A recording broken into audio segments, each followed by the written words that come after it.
आज हम करेंगे अपना 2012 का जून का पेपर। ठीक है, ये वाला पहले वाले हम कर चुके हैं 2011 के। तो मैं हूँ हिना शर्मा और आज हम करते हैं 2012 का paper.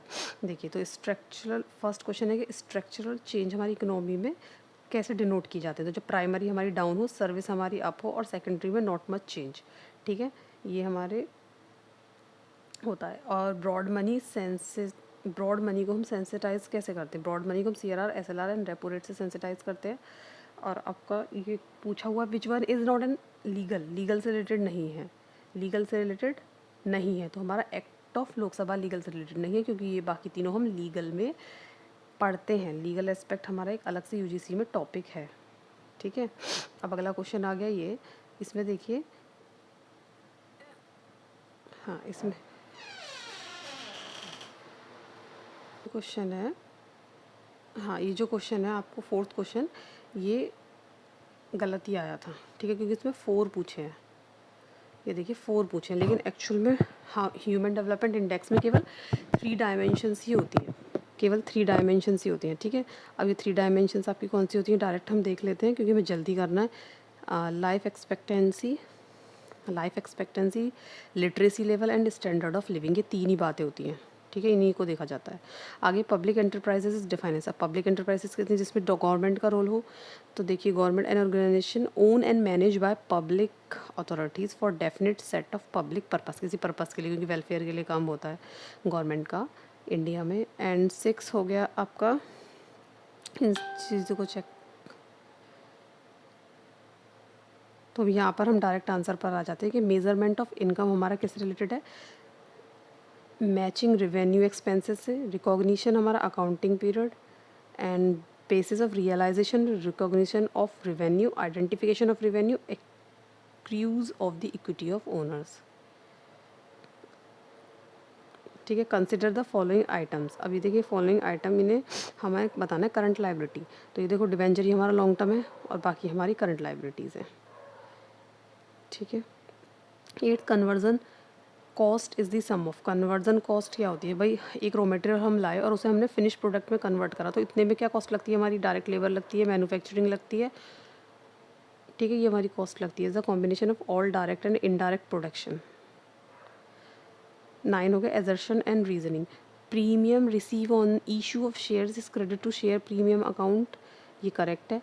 Reasoning, since share premium is not a trading profit it is not distributed to share holder, ये भी हमारा करेक्ट है। ठीक है, R is also true, R is the correct explanation. A is true, दोनों ही ट्रू हैं और correct explanation भी है। कंसिडर द फॉलोइंग, अब ये क्या है, basic defence and interval ratio, current ratio, super quick ratio. अब इसमें हमें क्या बताना है, इन्हें हमें लगाना है सीक्वेंस में, लगाना है सीक्वेंस में, लगाना है लिक्विडिटी के सीक्वेंस में लगाना है। तो सबसे पहले हमारा क्विक रेशो हो गया, सॉरी करंट रेशो हो गया, क्विक रेशो हो गया, सुपर क्विक हो गया, और ये हो गया फिर लास्ट वाला defence and interval ratio. Liquidity में हम किसको जल्दी लिक्विड करा सकते हैं। एंड नॉर्मली हमारा डिमांड कर कैसा होता है, डाउनवर्ड होता है। Which of the following refer to perfect competition. Perfect competition मैंने एक रील्स में भी बनाया हुआ है, अगर आप लोग देखना चाहें, रील्स में भी बनाया हुआ है कि परफेक्ट कंपटीशन के फीचर्स वगैरह और डायग्राम मैंने एकदम जल्दी से दिखाया हुआ है, तो उसे देख सकते हैं। अब देखिए इसमें क्या लिखा हुआ है, there are restrictions on buyer. पहली बात तो कोई रिस्ट्रिक्शंस नहीं होती। There are no restriction on the movement of goods, ये भी ठीक है।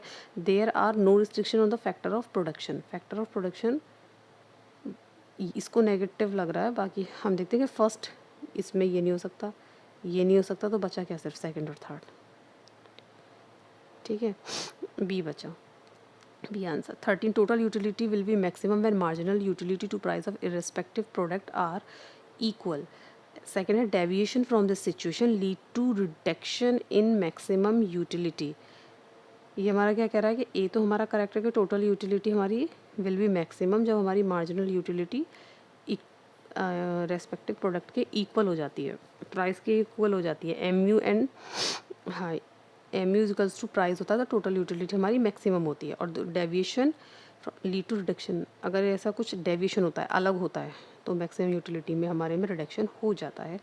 दोनों ही स्टेटमेंट हमारे करेक्ट हैं। अगला क्वेश्चन देखिए 14,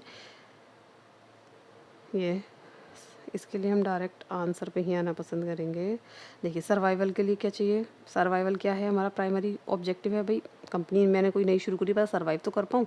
रेट ऑन रिटर्न हमारा इकोनॉमिक ऑब्जेक्टिव है। ग्रोथ क्या है, नेचुरल अर्ज है, हम कोई बिज़नेस कर रहे हैं तो ग्रोथ तो हमें चाहिए ना। इनोवेशन क्या है, बिज़नेस पर्पस के लिए हम और बढ़ाने के लिए इनोवेशन तो चाहिए ही अगर बिज़नेस कंसिस्टेंट रखना है।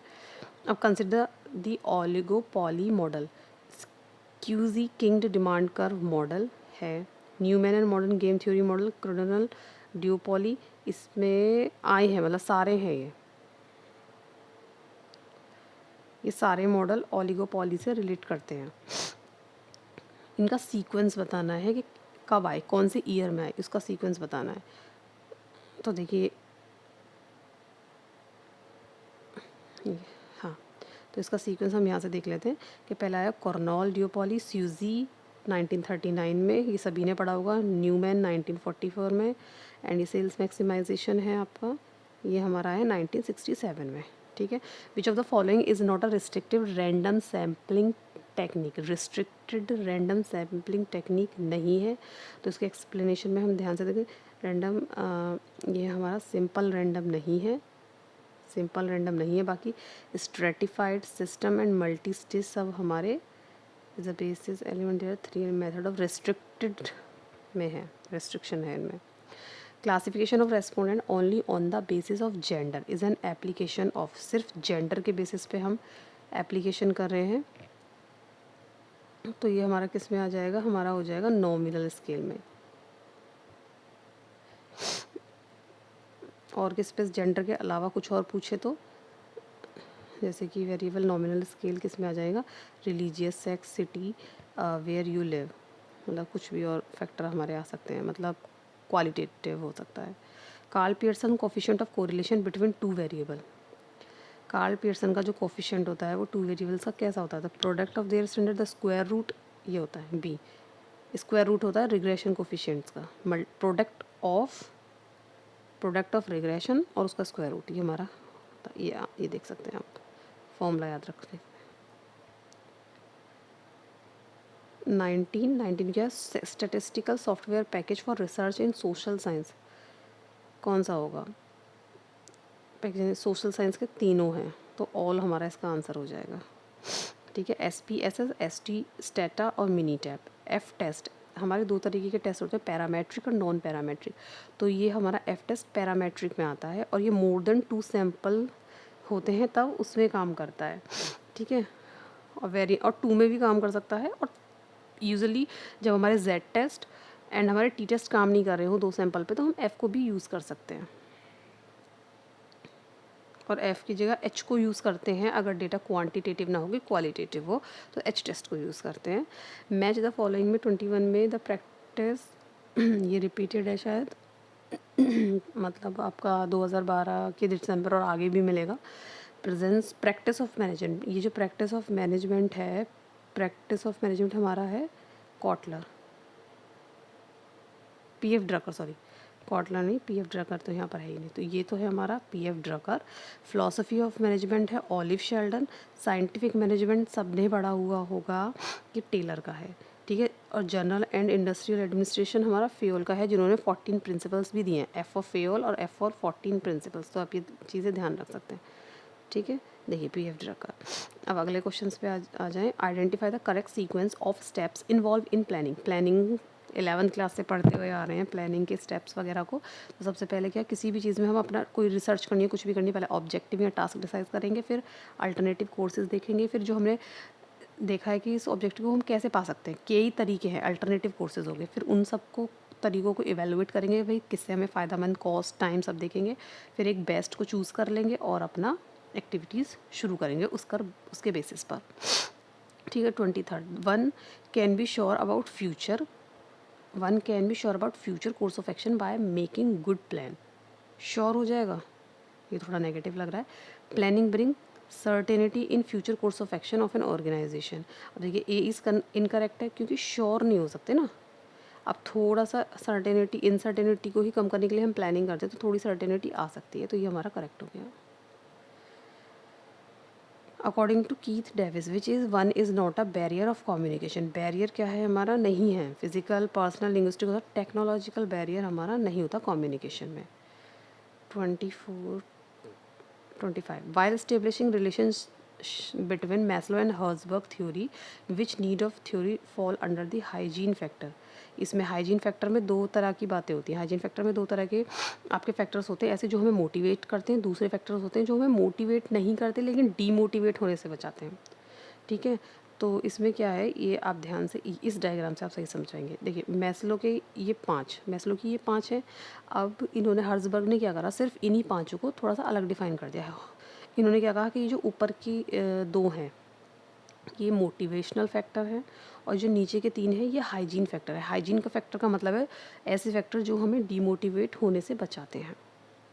ठीक है, next question, Howard Sheth model of consumer behaviour is popularly known as machine model. इसे क्या कहते हैं, मशीन मॉडल कहते हैं। अगला क्वेश्चन पढ़ लेते हैं, to generate and facilitate any exchange intent to satisfy human need और want such that the satisfaction of these want occur with minimal detrimental impact on the natural environment is known as. Natural environment की बात हो रही है तो green marketing से relate कर सकते हैं।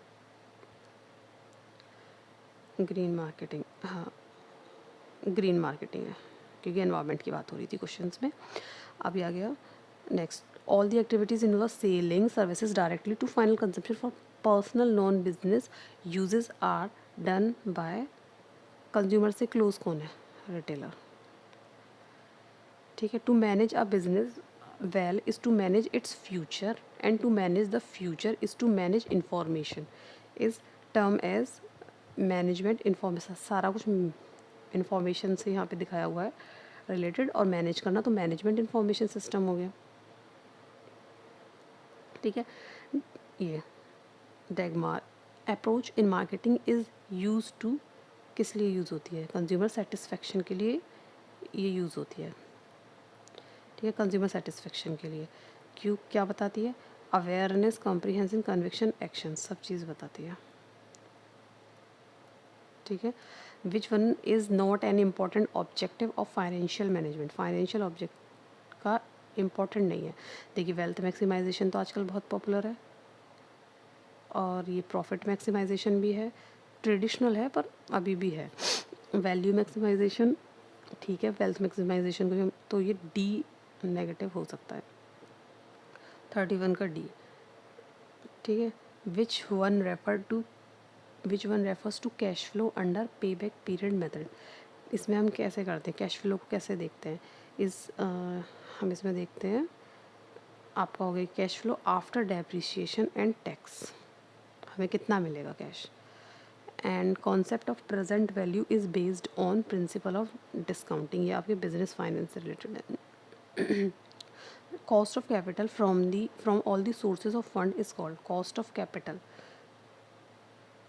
From all sources. The cost of each is known as specific, each के लिए स्पेसिफिक होता है एंड ऑल के लिए कंपोजिट होना चाहिए। The cost of each component of social is known as specific capital account companies raise from different sources capital।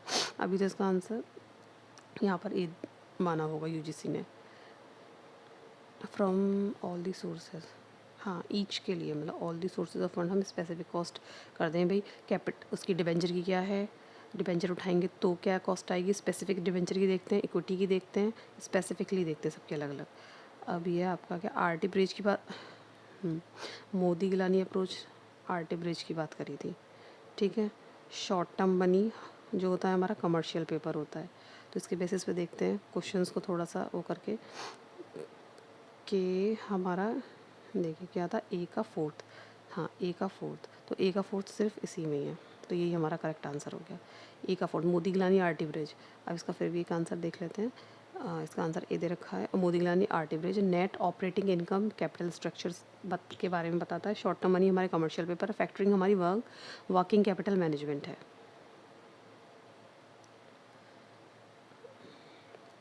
ठीक है, which four are the factors influencing the human resource management of an organization. कौन से चार factor हैं जो influence करते हैं human resource human resource management को, जब वो ह्यूमन रिसोर्स की बात करता है। तो उसके लिए हमारा इनमें से हमें सेलेक्ट करना, फर्स्ट, सेकंड है, फोर्थ है एंड फिफ्थ। ये size of workforce, employ expectation, future influence और change in technology. Some other factor भी है, इकोनॉमिक, सोशल कल्चर और ऑर्गेनाइजेशनल कल्चर। ये सारे हमारे फैक्टर हैं जो ह्यूमन रिसोर्स को इफेक्ट करते हैं जब वो हायरिंग करते हैं। और 37, one can not be sure about the quality of appraisal on the basis of length. ये रॉन्ग है भाई, कोई लंबे समय से काम कर रहा है तो उसकी क्वालिटी तो बढ़ी ही होगी ना, इसमें लिखा है नॉट श्योर, तो ये हमारा रॉन्ग हो गया। In initial appraisal and promotional appraisal are done separately and differently since the length of service is different. अब देखिए, किसी ने 2 साल काम किया है, किसी ने 5 साल काम किया है, अब उसकी प्रमोशन की बात चल रही है, तो उनके लिए क्या टेस्ट अलग अलग होगा? अगर कुछ चेक करना चाह रहे हैं, कुछ क्वालिटीज़ चेक करना चाह रहे हैं, कोई पैरामीटर देखना चाह रहे हैं, तो 2 साल वाला और 4 साल वाले के लिए अलग होगा क्या? अगर उनको हमें मैनेजर, किसी के लिए मैनेजर अपॉइंट करना है, एक ही होगा ना कि भाई पोजीशन के लिए तो जो क्वालिफिकेशन चाहिए वो होनी चाहिए ना, जब किसी ने 2 साल काम करा हो या 5 साल। तो ये दोनों ही हमारे गलत हैं। 37 and 38, which of the following are covered under the scope of human resource management. Scope में आते हैं, ह्यूमन रिसोर्स कवर करता है, बात करता है इन सब चीज़ों के बारे में। किस किस के बारे में?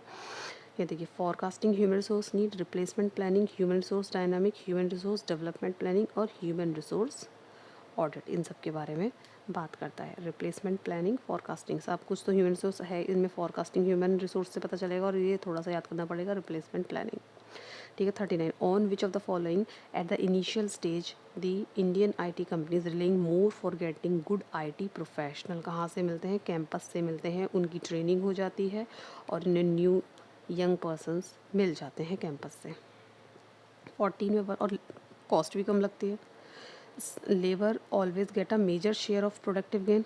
कभी नहीं, मेजर शेयर थोड़ी देंगे, बाकी डिवेंचर होल्डर और शेयर होल्डर किस लिए बैठे हुए हैं? Partial stoppage of work by worker amount to strike. अगर पार्शियल स्टॉपेज हो जाता है काम का तो वो स्ट्राइक होगा? हाँ, ट्रू होगा। तो हमारा first statement, second true and first is false, ये वाला आंसर है। Imperial Bank was establish on, advice किसकी थी? हम वो थी JM कीनेस की, JM कीनेस की। इम्पीरियल बैंक हमारा 1921 में बना। इसको ही, इम्पीरियल बैंक को ही 1955 में SBI बना दिया गया था। ये ध्यान रखना है, SBI बना दिया गया था और 1921 में इम्पीरियल बैंक कैसे बना था? 3 प्रेसिडेंसी बैंक को जोड़ा गया था। बैंक ऑफ बंगाल, अमलगमेशन हुआ था bank of Bombay and bank of Madras. ठीक है। एक ये ध्यान रखा पैटर्न कि ये bank of Bengal, bank of Bombay and bank of Madras, इन तीनों को प्लस करके बना इम्पीरियल बैंक 1921 में। और फिर 1921 में ही, सॉरी 1955 में इम्पीरियल बैंक को बना दिया SBI। ठीक है, ये रहा लिखा हुआ है इसमें वैसे भी। एंड आगे आगे, हाँ, read the following events allowing convertibility of rupees at the market rate in the current account. Nationalisation of general insurance business कब हुआ है? ये सब शायद इनका असेंडिंग ऑर्डर में बताना है, तो ये देख लेते हैं। पहले नेशनलाइजेशन ऑफ इंश्योरेंस बिजनेस का हुआ, फिर IDB का इस्टेब्लिशमेंट हुआ, जनरल इंश्योरेंस आया, पहले लाइफ इंश्योरेंस आया था, फिर जनरल इंश्योरेंस आया था, बीच में IDB आ गया, और फिर ये कन्वर्टेबिलिटी हुई मार्केट रेट्स पे, और capital adequacy norms for commercial bank आए। 43, in India the commercial bank are given licence of operation by. In India commercial bank are given licence of operation by. Operation का licence किससे मिलता है? RBI से मिलेगा। भी कमर्शियल बैंक किसके लिए काम करते हैं, मतलब कौन देखता है इनको? RBI तो देखता है, तो RBI से मिलेगा।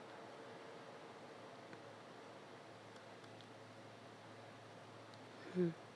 44, the provision of general reserve in banking companies are made keeping in the view of provision.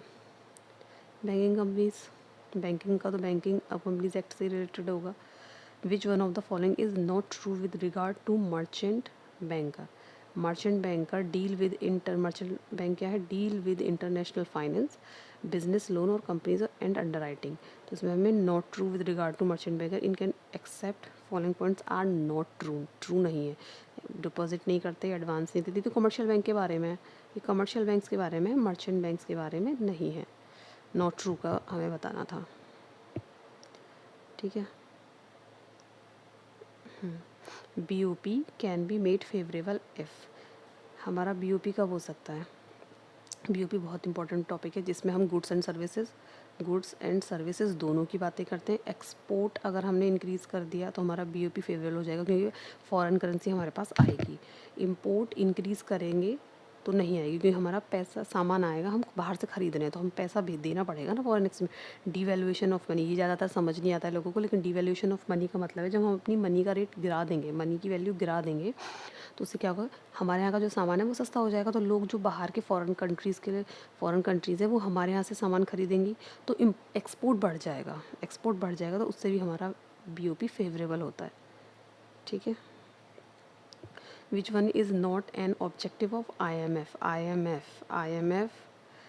क्या ध्यान रखना है, ब्रिटेन वुड कॉन्फ्रेंस 1945। ट्विन है किसके साथ, IBRD। ठीक है। और ऑब्जेक्टिव नहीं है, IMF का ऑब्जेक्टिव क्या नहीं है, देखिए एक्सचेंज रेट स्टेबिलिटी है, बैलेंस इंटरनेशनल है और प्रमोट इंटरनेशनल मॉनेटरी कॉरपोरेशन भी है, सिर्फ ये नहीं है।